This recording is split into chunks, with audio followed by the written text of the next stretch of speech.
Hello student, welcome है आपका हमारे इस चैनल में। और आज का हमारा असाइनमेंट है MEG 12। MEG 12 का आज का हमारा असाइनमेंट है जो हम कवर करेंगे a survey of 20th century Canadian literature. जिन भी स्टूडेंट्स ने जुलाई 2023 में एडमिशन लिया है, 2024 में भी अपना जनवरी में एडमिशन लेंगे, उन्हीं स्टूडेंट्स के लिए असाइनमेंट है। क्लियरली अपना जो सेशन है वो ध्यान से पढ़िएगा स्टूडेंट। कई बार आप गलती करते हैं और इस वजह से असाइनमेंट क्या है कि गलत सेशन के कर देते हैं, बहुत सारे स्टूडेंट्स करते हैं। सेशन वाइज अपना थोड़ा क्लियर रखिए। और नेक्स्ट बात है हमारी, जैसे आपको सबमिट कब करना है। कई बार स्टूडेंट जो हैं कंफ्यूज रहते हैं कि उनको अभी सबमिट करना है या बाद में। तो देखिए, जिन्होंने भी जुलाई 2023 जैसे 23 वाले सेशन में एडमिशन लिया है, उनको मार्च 2024 तक ही अपना डेडलाइन है उनकी, उस तक सबमिट करना है। But I would say you कि उससे पहले ही सबमिट करो, फरवरी जनवरी तक।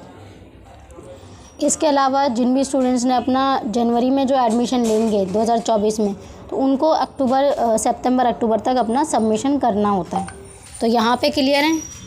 तो अभी हम चलते हैं अपने मेन, आपको कौन कौन से पेपर्स यूज़ करने हैं और कौन से पेन यूज़ करने हैं एंड आपको क्या क्या अटैचमेंट्स करनी है। मान लो आपको इसमें आप इग्नू का फ्रंट पेज अटैच करते हो, क्वेश्चन पेपर अटैच करते हो, टाइटल पेज अटैच करते हो and handwritten papers attach करते हो। तो ये सारी चीज़ें आपको अटैच करनी होती है जब आपका एक पूरा असाइनमेंट बनता है एंड आपके लिए सबमिशन के लिए पूरा रेडी होता है। तो चलिए अब हम अपने PDF पर चलते हैं। ये हमारा PDF है, MEG 12 a survey course in 20th century Canadian literature. अगर आप में से बहुत सारे स्टूडेंट्स होते हैं जो इनको कन्फ्यूज़न रहती है और इनको ऐसे चीज़ चाहिए होती है कि डायरेक्ट आप गूगल पर जाएं और आप सॉल्व असाइनमेंट बना लें अपने, तो उसके लिए भी हमारे पास एक ऑप्शन है।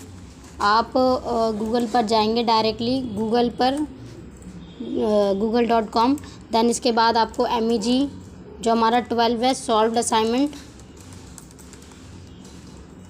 24, आगे आपको माई एग्ज़ाम सॉल्यूशन लिखना है, बिकॉज़ माई एग्ज़ाम सॉल्यूशन पर ही आपको सारे सॉल्व असाइनमेंट बिल्कुल फ्री ऑफ कॉस्ट मिलते हैं।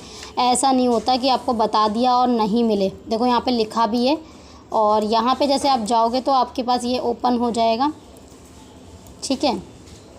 तो ये फर्स्ट क्वेश्चन है जैसे हमारा, तो फर्स्ट क्वेश्चन का आंसर पे आप जस्ट क्वेश्चन पे क्लिक कर लो, आपके पास पूरा डिटेल में क्वेश्चन मिल जाएगा। पूरा डिटेल में देख रहे हो आप, पूरा डिटेलिंग है, मतलब पॉइंट वाइज भी है। आपको जो पॉइंट सही लगते हैं, जैसे आपका ये 1000 वर्ड से ज़्यादा के हैं, आपको जो भी पॉइंट ठीक लगते हैं और अच्छे लगते हैं वो पॉइंट आप कर सकते हो, जो भी आप पढ़ के आपको लगे कि भाई हाँ इसको करना है। तो काफ़ी सारे स्टूडेंट जो होते हैं वो चाहते हैं कि डिटेल में उनको आंसर मिले, डिटेल में उनको बिल्कुल पढ़ने को मिले और एग्ज़ाम के लिए भी वो पढ़ सकें। तो आपकी इस प्रॉब्लम का सॉल्यूशन तो यहाँ हो गया, ठीक है। और ऐसा नहीं है कि सिर्फ एक ही क्वेश्चन है, देखिए सारे क्वेश्चन आप देखोगे सब में आंसर्स हैं। कुछ क्वेश्चन है जो धीरे धीरे करके इसमें लिंकिंग भी लग रहे हैं, बाकी क्वेश्चन तो अपलोडेड है बट थोड़ा सा लिंकिंग में टाइम लग रहा है, बाकी सब अवेलेबल हैं, ठीक है। ये भी है आपके पास। तो आपको जो भी असाइनमेंट आपके बनाने हैं, जो भी क्वेश्चन समझ भी नहीं आ रहा है या उसको लेंथ में चाहिए, ज़्यादा चाहिए, तो वो आपको यहाँ पर मिल जाएगा ईज़िली। इसके अलावा एग्ज़ाम की प्रिपरेशन भी आप यहाँ से डायरेक्ट कर सकते हो और उसके लिए भी आपको कोई चार्जेस नहीं देने। देखो इससे रिलेटेड क्वेश्चंस हैं जैसे the exploration of social class in English literature, post modern movements in English literature, है ना, literary works of Virginia Woolf and there impact on the English literature. तो काफ़ी सारा रिलेटेड मटेरियल आपको यहाँ पे देखने को मिलेगा और काफ़ी अच्छे से आपको ये आंसर्स मिल जाएंगे जो कि आप कर सकते हो। तो ये हमारा PDF है। आपको अगर PDF बाय करना है तो आप इस नंबर पे व्हाट्सअप कर सकते हो या फिर डायरेक्ट भी वेबसाइट से परचेज़ कर सकते हो। www.shop.sandridge.in से आप जाके डायरेक्टली परचेज़ कर सकते हो PDF, ठीक है। काफ़ी सस्ते में PDF अवेलेबल है वैसे, लेकिन ये उस कंडीशन में है जब आपको ये जैसे तरीके हैं, वैसे तो फ्री में मटेरियल अवेलेबल है पूरा, आपको कोई चार्जेस देने ही नहीं है, ठीक है। कुछ आपको जस्ट यहाँ से या तो वीडियो से कर लीजिए या तो फिर आप डायरेक्ट वेबसाइट से कर लीजिए। अगर तब भी आपका नहीं हो पाता है तब आप in that case PDF buy कर सकते हो। वैसे तो PDF बाय करने की कोई नीड नहीं है अब तक, हाँ, लेकिन अगर आपको हैंड रिटन कस्टमाइज बनवाने हैं तो उसके लिए आप हमसे कोऑर्डिनेट कर सकते हो और उसके लिए ये नंबर दिया गया, आप हमको डाय तो कॉल कर सकते हो या व्हाट्सएप पे, हमारी टीम आपसे कोऑर्डिनेट करेगी और आपको सारा डिटेल बता देगी। तो ये हमारा क्वेश्चन पेपर है। ये क्वेश्चन पेपर जब आप देखोगे तो वेबसाइट पर ये अवेलेबल है, फ्री ऑफ कॉस्ट ये भी अवेलेबल है वेब सर्विसेज में। इसके अलावा यहाँ पे अगर आप ध्यान से देखोगे तो attempt all 10 questions and answer each question in approximately 500 words. So आपने देखा होगा मैक्सिमम जो आपके कोड्स हैं, है ना, उसमें 5 क्वेश्चन ही दिए जाते हैं और 5 क्वेश्चन जो आपको दिए जाते हैं उसके आंसर्स आपको करने होते हैं। लेकिन यहाँ पर आपको 10 क्वेश्चन दिए गए हैं और हर क्वेश्चन के आपको 500 वर्ड्स करने हैं। सो ये आपका एक तरीके से नोट है, इम्पॉर्टेंट नोट है जो आपको समझना है। तो यहाँ पे अगर आप चलते हो सारे क्वेश्चन आपको इसमें करने हैं, ठीक है, कोई भी क्वेश्चन आपको छोड़ना नहीं है। दैन यहाँ पे फर्स्ट क्वेश्चन हमारा आता है, What are the different stages of Canadian history from the first settlers to the present age? Elaborate on it. तो आपको यहाँ पे कैनेडियन हिस्ट्री डिस्क्राइब करनी है, यहाँ पे आपको कैनेडियन हिस्ट्री बतानी है। तो इसका first you can write down the introduction and then the stages of the history, किस तरीके से जो हिस्ट्री है वो चलती आ रही है कैनेडियन लिटरेचर में। आप वीडियो को पॉज करके अपना आंसर लिख सकते हो, which will help you to understand more. अगर कोई पॉइंट आपको नहीं समझ में आता तो आप उसको कमेंट करके भी पूछ सकते हो। दैन हमारा नेक्स्ट क्वेश्चन है, second question, what makes 1967 a key year in the development of indigenous Canadian drama? What gives George Ryga a special place in the Canadian drama? तो बेसिकली आपको 1967 का कैनेडियन ड्रामा बताना है। Okay, किस तरह से Canadian drama जो है उस काफ़ी फेमस हुआ एंड इसमें जो इम्पोर्टेंट रोल है वो जिनका है उनके बारे में भी आपको बताना है कि भाई how he plays an important role in this drama.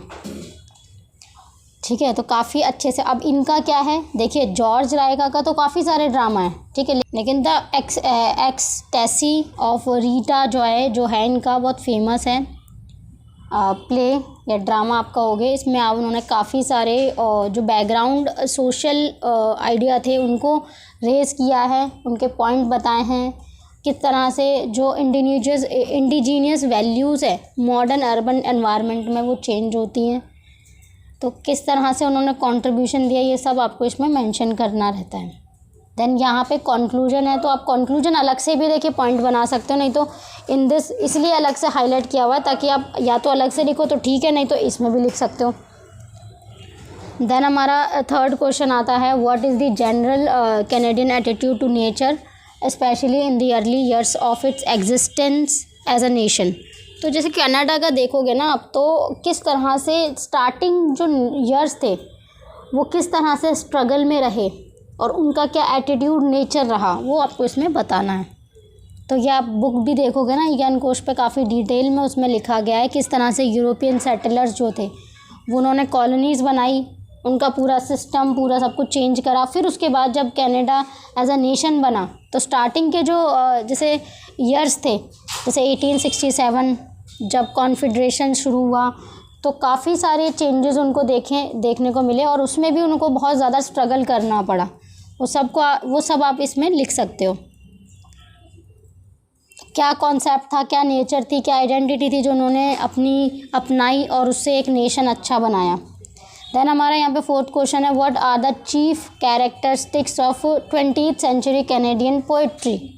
तो 20th सेंचुरी कैनेडियन पोइट्री में क्या क्या इंपॉर्टेंट कैरेक्टर थे वो आपको इसमें बताने हैं। तो इसमें मॉडर्न इन्फ्लुएंस था पहले, then deep involvement of the national identity, pluralist society, diverse influences on themes, William James notion of changing reality, nature poetry and mutualness. तो ये सब चीज़ें इसमें थी।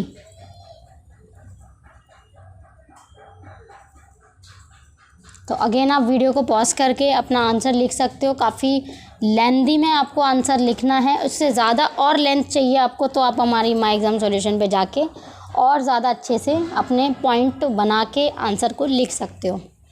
देन हमारा फिफ्थ क्वेश्चन है, comment on the overall thematic thrust of structurally what are the 3 broad sections into which Surfacing can be divided. तो ये सारी जो बेसिकली नॉवल है उसमें आपको डिफ़ाइन करना है, ऐसा नहीं है कि आपको जस्ट कुछ भी लिख देना, नॉवल के अंदर डिफ़ाइन करना है कि उसमें क्या चीज़ बताई गई है, किस चीज़ को पूछा गया है।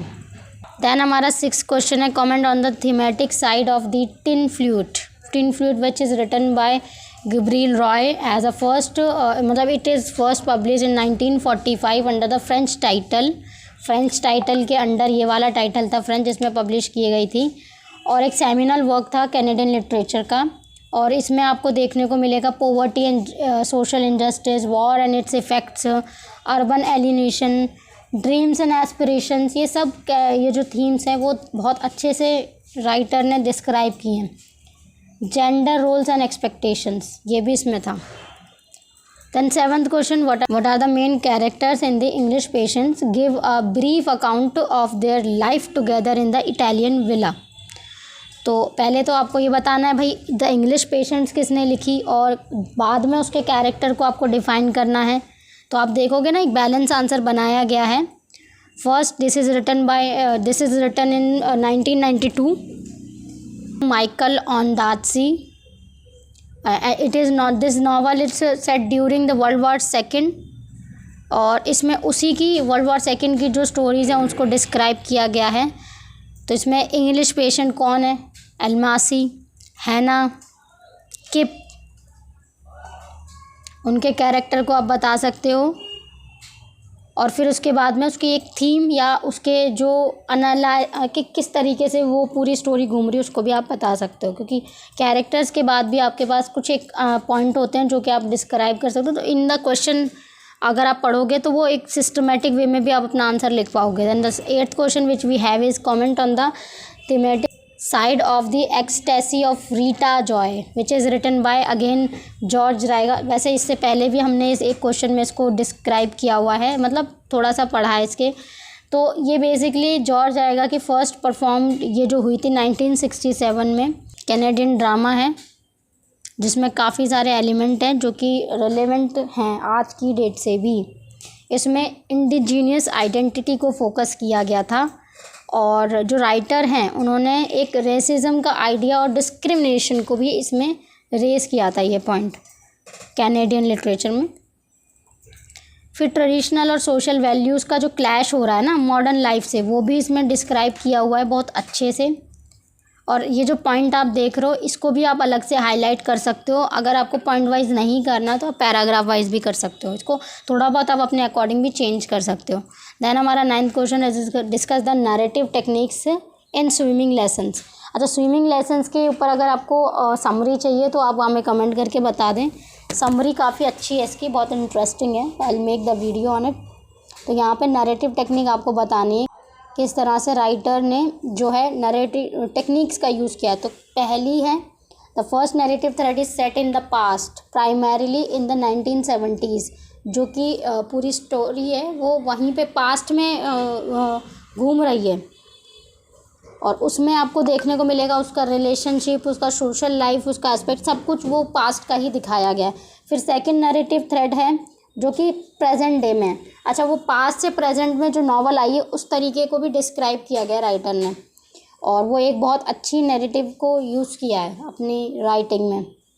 फिर मल्टीपल पर्सपेक्टिव का भी यूज़ किया है, काफ़ी सारे व्यू पॉइंट्स आप नॉवल में देखोगे तो आपको खुद इसमें जो है अलग अलग कैरेक्टर्स के व्यू पॉइंट्स देखने को मिलेंगे, which is a great narrative technique actually, क्योंकि हर किसी के पॉइंट ऑफ व्यू से बताना स्टोरी में पॉसिबल तो नहीं होता, बट राइटर ने बताया है और उस तरीके से कैरेक्टर ने उसको डिस्क्राइब किया है और हर किसी को एक आइडेंटिटी दी है, तो it is great.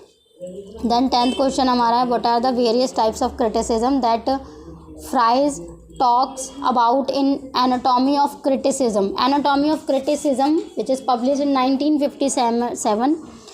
It is the comprehensive framework for literary criticism, जो कि एक तरीके से डिस्क्राइब करता है क्रिटिसिज्म को। तो उसका पूरा बताना है आपको, उसका हिस्ट्री बताना है, एथिकल क्रिटिसिज्म, आर्कीटाइप क्रिटिसिज्म क्या होता है, सो उसको यू कैन जस्ट एनालाइज। इसके अलावा यहाँ तक अगर आपको ये अच्छी लगी वीडियो तो do like share and subscribe this channel for upcoming videos. And अगर आपको इनमें से कुछ भी चाहिए, जैसे हैंड रिटन चाहिए, हेल्प बुक चाहिए, गेस्ट पेपर चाहिए, you can just go through this website and then contact this number. So thank you for watching till now.